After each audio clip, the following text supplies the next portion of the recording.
have a number of years where your kids are fine and you have absolutely no indication that anything is wrong. And then your life is suddenly totally flipped around and you just can't really believe it or understand it. My name is Michelle Beaulieu.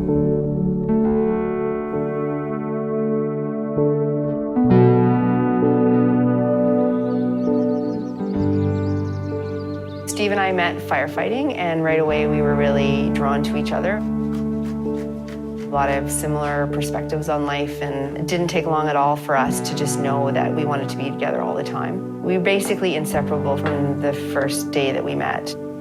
We had a beautiful wedding, and we had 3 kids right away. So we had this really kind of cool adventure where we were just becoming parents together and figuring out life as we had kids.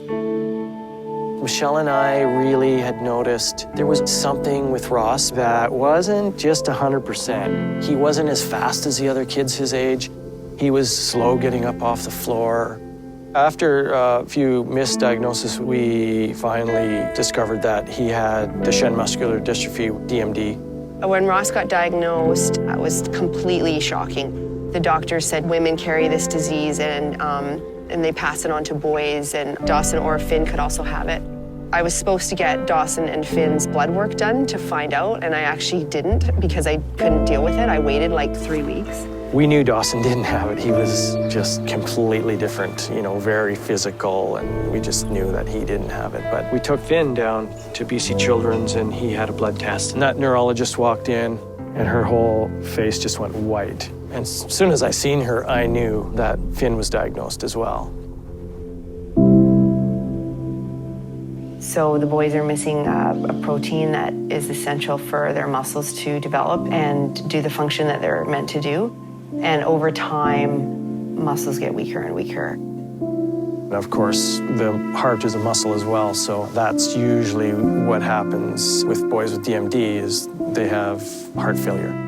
There's no cure and no treatment, but there is other things that they've come up with that help. One of the first changes that happened was they were put on the steroid right away, and it changed their looks because it makes you look really puffy and gain weight, and it stops you from growing. The way my child looks is changing because of a medication, and I don't like that. That's not fair. That little face and all his features got a little bit distorted by the drug. But you know, you just have to get over this stuff and not resent it. Acceptance comes in stages. Honestly, when the kids were younger and we were anticipating them stopping walking, it was probably a lot harder than when it actually happened. And I guess it was a little bit the same, too, with equipment like respirator. You think that's so scary to have the piece of equipment that my child relies on for breathing. But as things progress, then you realize that these advanced tools are really gifts in your life. I think it was a few months before we really could wrap our head around it and get grounded on what we're going to do. And there was a point when we just said, you know, all of this news is brutal, but these are our boys, and we're going to keep giving them the best life we can every day.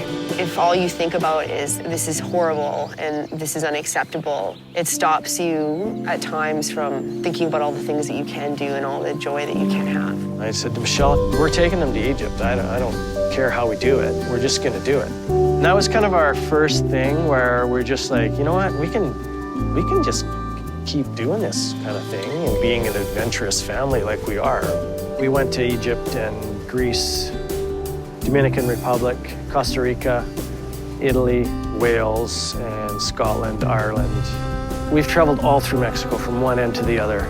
It was just so exciting, and the boys really, really loved having those adventures. And so we quickly realized that just travel in general was bringing all of us a lot of joy.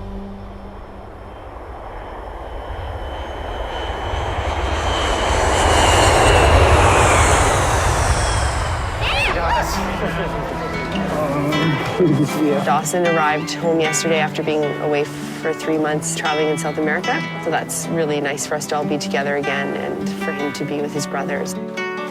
Down. Okay, go out towards the fireplace. I always feel guilt when I leave because I just don't want to miss any of my brother's life, especially since it may not be as long as others. So we got some socks for you guys. They're a pack of socks. They're really cute. I also cherish that because it's something that I think a lot of siblings wouldn't have. I don't think everyone always wants to be around their siblings. You know, you can always see them at a later time. But for me, it's always really urgent to get home because I just want to like spend as much time as I can with my brothers. What we're planning on doing is just going up to Kathleen Lake and camp for a few days.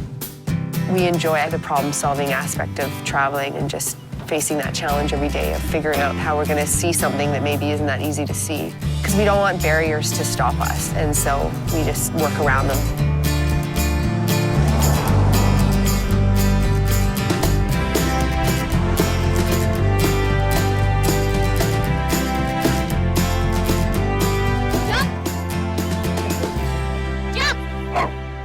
Finn went through a period where he was obsessed with watching videos that people had made about Duchenne muscular dystrophy, and he was online all the time. So you definitely can't hide from them the fact that, you know, one of the first statements you're going to hear when you talk about Duchenne is that it's 100% fatal. It's the most common childhood lethal disease is how they describe it.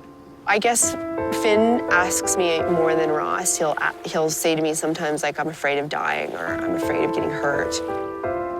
And I'll say to him, you know, nobody knows, like, when they're gonna die and how long they're gonna live. And I don't really know what else to say at this point because I still don't accept that they're gonna die.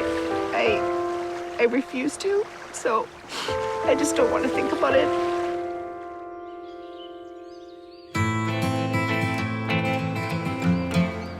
Just feel gratitude every day to be with the boys and to have them in my life. And I don't worry so much about the future, or I don't worry so much about things that have happened in the past. I just have a peacefulness almost of just being with my family and being with the boys and enjoying our life together.